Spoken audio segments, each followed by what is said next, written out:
हाँ जी, नमस्कार। तो कैसे हैं आप सभी? उम्मीद है आप बेहतर होंगे, पढ़ाई अच्छी चल रही होगी और जैसा कि 2-3 वैकेंसीज़ आपके सामने बहुत अच्छी-अच्छी वैकेंसीज़ है जिसमें पीएसआई और आरएएस दोनों ही मेन है। दोनों में जो कोर है वो कहीं न कहीं हिंदी बहुत बड़ा पोर्शन रखता है। चाहे आप पीएसआई देख लो, चाहे आप आरएएस ले लो। तो इनके अंदर किस तरीके से आपको मैनेज करना है खुद को और किस तरह से हिंदी में ख़ास करके क्योंकि अगर हम आरएएस की बात करते हैं तो फोर्थ पेपर में एक बहुत बड़ा पोर्शन है वो हिंदी से एसोसिएट होता है और पीएसआई में भी जो ग्रामर है वो कहीं ना कहीं हिंदी में या फिर यूँ कहीं 200 नंबर का पूरा पेपर ही है हिंदी का जो बहुत इम्पोर्टेंट है। यहाँ पर बात जो इम्पोर्टेंट हमें करनी चाहिए वो ये है कि हिंदी पीएसआई के लिए चलो ठीक है आप अपने स्तर पर कर रहे होंगे और उसमें वैसे भी ग्रामर का जो पोर्शन है वो बहुत ज़्यादा है और लगभग पूरा ग्रामर का पोर्शन ही है।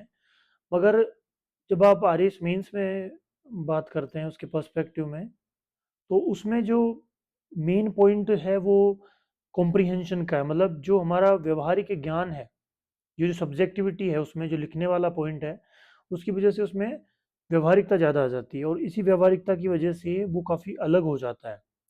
आप ग्रामर में जो भी चीज़ें याद कर रहे हो आपको बस वही ऑप्शंस में ढूंढनी है और उसको सेलेक्ट करना है और उस पर राइट मार्क करना है। मगर वही चीज़ें आके आरएएस में बदल जाती है, वहाँ पर आपको ऑप्शन नहीं दिए जाएंगे, ना आपके पास ऐसा कोई सोर्स होगा जहाँ पर आपको उसे ढूंढना हो या फिर उसे सेलेक्ट करना हो। तो इसलिए फिर जब हम आरएएस मेंस की बात करते हैं उसमें फोर्थ पेपर की बात करते हैं, इंग्लिश को लेकर के डेडिकेटेड मैंने एक वीडियो बना रखी है वो आपने देखी होगी और कई सारे बच्चों ने आप ही में से कहा था कि जैसे इंग्लिश वाली वीडियो बनाइए तो आप प्लीज़ एक बार हिंदी को लेकर के भी ऐसा अगर डिटेल कोई वीडियो बना पाए तो सही रहेगा। तो मैंने उसी हिसाब से ये फोर्थ पेपर में हिंदी को लेकर के डेडिकेटेडली वीडियो में बना रहा हूँ।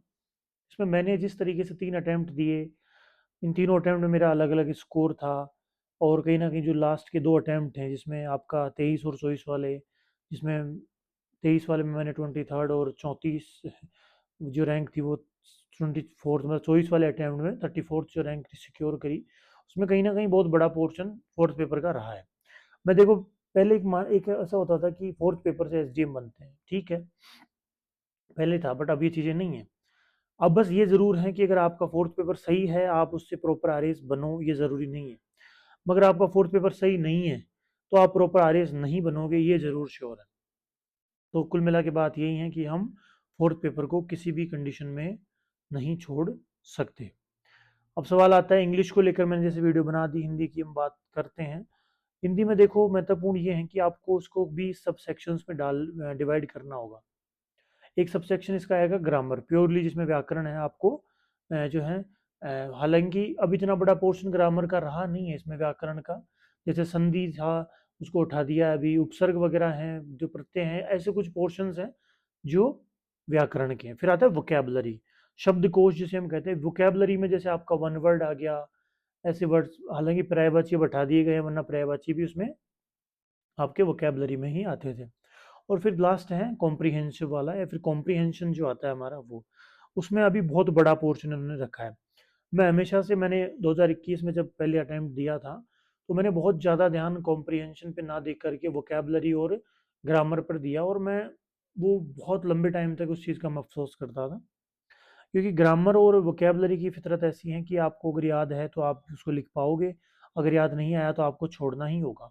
ऊपर से हमारे पास तो ना वोकेबलरी में ना व्याकरण में कहीं पर भी ऑप्शंस भी नहीं आते कि हम उनमें से कोई चार में से एक चूज कर सकें। इसलिए ज़्यादा ध्यान कॉम्प्रिहेंशन पे ही देना था और मैंने फिर सेकेंड और थर्ड अटेम्प्ट में उसी पे ध्यान दिया और उसका रिजल्ट भी बहुत अच्छा रहा। इस बार वैसे ही आपको खुद ही कॉम्प्रिहेंशन पर ही ध्यान देना होगा, क्योंकि वोकेबलरी और व्याकरण अर्थात ग्रामर और वोकेबलरी का पोर्शन वैसे ही बहुत कम कर दिया है। तो ज़्यादा पोर्शन उन्होंने कॉम्प्रिहेंशन मतलब जो लिखने वाला पोर्शन है उस पर ज़्यादा रखा है। जब आप शुरू करते हो तो आपको लगभग 3 सवाल जो हैं, 3 या 2 क्वेश्चन 10-10 नंबर के लेटर को लेकर मिलेंगे। लेटर को लेकर के सीधा सा पॉइंट ये है, अभी थोड़ा बहुत पढ़ लो हो पा रहा है तो, वरना कोई दिक्कत नहीं है, लेटर को आखिरी के टाइम 10-20 दिन पहले पढ़ना मेंस से, उसके जो फॉर्मेट्स हैं वो ढंग से याद करना। फॉर्मेट्स का तो यही है, एग्जाम सेंटर में घुसने से पहले भी आपको फॉर्मेट्स को शॉर्ट में लिखना पड़ेगा और वो फटाफट उनको एक बार आप रिवाइज करके अंदर जाओगे तो ही वो याद रहेंगे। उसके बाद में फिर आता है दूसरा पॉइंट है वो है प्रेसी राइटिंग का, हिंदी में भी है और इंग्लिश में भी। प्रेसी का, प्रेसी राइटिंग हो गया, ट्रांसलेशन हो गया। ये प्रेसी और ट्रांसलेशन आपको न्यूज़पेपर से बहुत हेल्पफुल रहेंगे।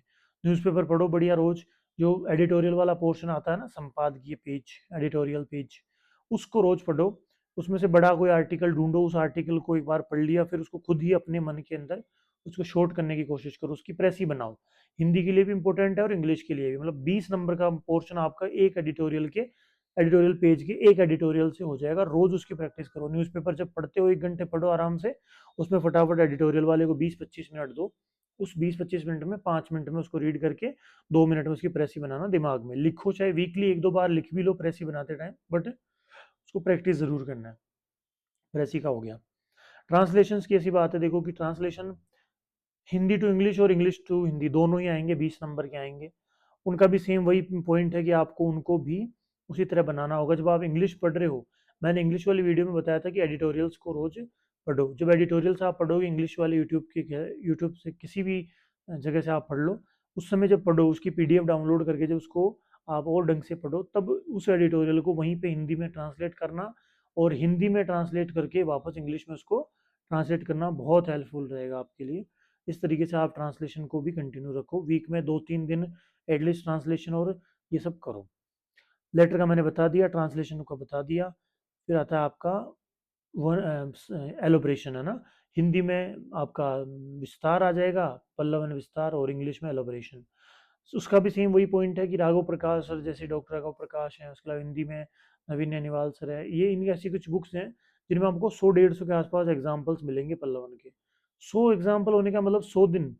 100 दिन भी नहीं तो कम से कम 150 दिन के लिए आपको कंटेंट मिल जाएगा। अब आज से भी शुरू करो ना आप, तो भी आप एक दिन छोड़ के एक दिन एक एक पल्लवन को पढ़ो। पहले तो उसको पढ़ो सिर्फ, है ना। दूसरे दिन जब आओ तो उसका कोई अच्छा कीवर्ड आपको जो मिला है, उस कीवर्ड को जो है अंडरलाइन करो, उसमें ही पास में कुछ एक्स्ट्रा पॉइंट्स ऐड कर लो। इस तरह एक अपनी खुद की बुक बनाओ। उस बुक के अंदर आप कोटेशंस रखो, उस बुक में एलोब्रेशन के पॉइंट्स रखो, जो हिंदी और इंग्लिश लिटरेचर है उसके अच्छे राइटर्स के एग्जाम्पल्स है वो उसके अंदर आप रखो। इस तरह आप उसको मैनेज कर सकते हो। फिर आता है आपका मेजर पोर्शन निबंध का, ठीक है। निबंध के लिए यही है कि आपको 2 दिन में एक दिन एनी हाउ अभी से निबंध लिखना है, निबंध की प्रैक्टिस करनी है। अब तो वैसे ही बहुत बड़ा निबंध होने वाला है, 600 वर्ड्स का है, 40 नंबर का आएगा। निबंध की अलग अलग थीम्स दी गई है आपको। एक थीम में से 15-20 थीम अपने अंदर सोचो, फिर उनका कुछ ना कुछ पॉइंट बनाओ, और 2 या 3 दिन में एक बार निबंध लिखना ही है एनी हाउ। निबंध को लेकर के मैं भी एक बुक लॉन्च कर रहा हूँ जल्दी ही। काफ़ी टाइम से, 15-20 दिन हो गए, 20-25 दिन से मैं बुक पे लगा हुआ हूँ। हालांकि अभी भी टाइम है, उसमें टाइम लगेगा, बट मैं कोशिश करूंगा उसको जल्दी से जल्दी हम लॉन्च कर सकें। उसको मैं 40 नंबर का निबंध के साथ साथ आपके जो भाव विस्तार आएगा पल्लवन, और इंग्लिश के अंदर एलोब्रेशन, इस तरह लगभग 60 नंबर के आसपास का मैं उसको बनाने की कोशिश कर रहा हूँ, ताकि उसी से आपको ज़्यादा से ज़्यादा बेनिफिट जो निबंध के साथ साथ हिंदी में पल्लवन विस्तार और इंग्लिश में एलोब्रेशन के नाम से, और आपके पास जो है अच्छे पॉइंट्स हों। उसमें मैं अलग अलग मेथड्स आपको बता रहा हूँ कि भाई किस तरीके से कोई निबंध लिखा जाना चाहिए, शुरुआत कैसी होनी चाहिए, उसमें बीच में हम क्या क्या ऐड कर सकते हैं। आपने देखा होगा 6 पोर्शंस दिए गए इस बार निबंध के अंदर, है ना। उन 6 पोर्शन से मैं लगभग 15 से 18 निबंध हर एक पोर्शन के निकाल रहा हूँ। उस तरह लगभग 90 या 100 के आसपास निबंध में बनाऊंगा। इन 6 पोर्शंस में मैं कोशिश करूंगा कि 6 के जो पोर्शन है ना, इन 6 के 6 पोर्शन में अलग अलग मेथड से निबंध लिखिए हो, और वो बहुत डिटेल में एक वीडियो बनाऊंगा जब मैं लॉन्चिंग के आसपास, तो उसमें आपको और एक्सप्लेन होगा। तो निबंध को लेकर के आप मेरे पे छोड़ दो, लगभग लगभग मैं ये मानता हूँ कि निबंध में मैनेज करवा दूंगा आपका एनी हाउ। अब देखते हैं, देखिए पिछली बार 9.5 नंबर थे, 20 में से अभी कॉपी जस्ट आई है, मैंने लिंक देखा, अब मैं डाउनलोड करूंगा। इस बार निबंध में कितने नंबर है। इस तरीके से हिंदी की मैंने आपको प्रॉपर बात बताई। मैंने कहा व्याकरण, व्याकरण मतलब ग्रामर, जो पढ़ने वाली चीज़ें होती हैं, समझने वाली, वो आप कहीं से भी कर लो, अभी ज़्यादा पोर्शन है भी नहीं, उसको समझ के ज़्यादा से ज़्यादा उसके एग्जाम्पल्स करो। अलग अलग जगह से जहाँ से भी आपको पीवाईक्यूज देखने को मिल रहे हैं, एमसीक्यूज देखने को मिल रहे हैं, वहाँ से उसको अटेम्प्ट करो। वोकेबलरी के लिए शब्दकोश, जहाँ से भी, जैसे राघव प्रकाश सर की अच्छी, नवीन नैनीवाल सर, इंदिरा अशोक सर, ऐसी 3-4 अच्छी बुक्स चलती है मार्केट में, उनसे आप जो है वो वोकेबलरी अपनी बढ़ाओ। कॉम्प्रिहेंशन पे ज़्यादा ध्यान दो। कॉम्प्रिहेंशन में letter writing by the chance थोड़ा बहुत देख लो, बाकी एग्जाम के पास में करना है उसको। एलोब्रेशन मतलब हिंदी में पल्लवन विस्तार, वो अभी से तैयार करो, और उसी तरह प्रेसी राइटिंग भी अभी से तैयार करो, उसका मैंने तरीका बता दिया। लेटर राइटिंग हो ही गया, ट्रांसलेशन हो गया, हिंदी टू इंग्लिश और इंग्लिश टू हिंदी दोनों, और फिर मैंने बताया आपको निबंध का। इस तरीके से जो कॉम्प्रिहेंशन के मेजर पोर्शंस है ना, वो यहाँ पर इस तरह पूरे हो जाते हैं। मेरे खुद मेरे जो है मेरी स्वयं की जो बुक है, या फिर यूँ कहें कि जो कॉपी है मेंस की 4th पेपर की, वो टेलीग्राम पर है मेरे पे, वहाँ पर भी आप देख सकते हो। हालाँकि मेरी भी 86.5 नंबर है 4th पेपर में, कोई ज़्यादा है नहीं। बट हाँ, इतने हैं कि जो है सम्मानजनक और अच्छे नंबर है, नो डाउट है ना। तो वो आप एक बार रेफ़रेंस ले सकते हो। मेरा भी 4th पेपर इतना ज़्यादा मज़बूत कभी था नहीं। फर्स्ट अटेम्प्ट में मेरे 75 नंबर थे, जिस वजह से मेरा काफ़ी कम स्कोर रहा और 1010 रैंक रही। मेंस में भी कम नंबर थे। तो उस चीज़ों को मैंने सुधारा, उस चीज़ को रिकॉग्नाइज़ किया। सबसे महत्वपूर्ण ये भी है कि आप रिकॉग्नाइज़ करो कि आपके लिए सबसे इम्पोर्टेंट क्या है हिंदी और इंग्लिश में, फिर उसको धीरे-धीरे सुधार करो। मैंने पहले भी कहा है, हिंदी और इंग्लिश लैंग्वेज की तरह है, और ये लैंग्वेज ही है, तरह तो क्या है। तो लैंग्वेज जो है लंबा टाइम लेती है, उसको अपने शरीर को अडॉप्ट करने में उसको टाइम लगता है। तो अडॉप्ट करना अभी से शुरू करवाओगे तो 8-9 महीनों में जाके आप अच्छे तरीके से उसको जो है मैनेज कर पाओगे। तो मैं यही उम्मीद करूँगा कि आप अभी से इस पे ध्यान दें, और बाकी जो भी कोई क्वेरी हो तो आप मुझसे पूछ लेना, ठीक है? तब तक स्वस्थ रहिए, बढ़िया पढ़ते रहिए। धन्यवाद।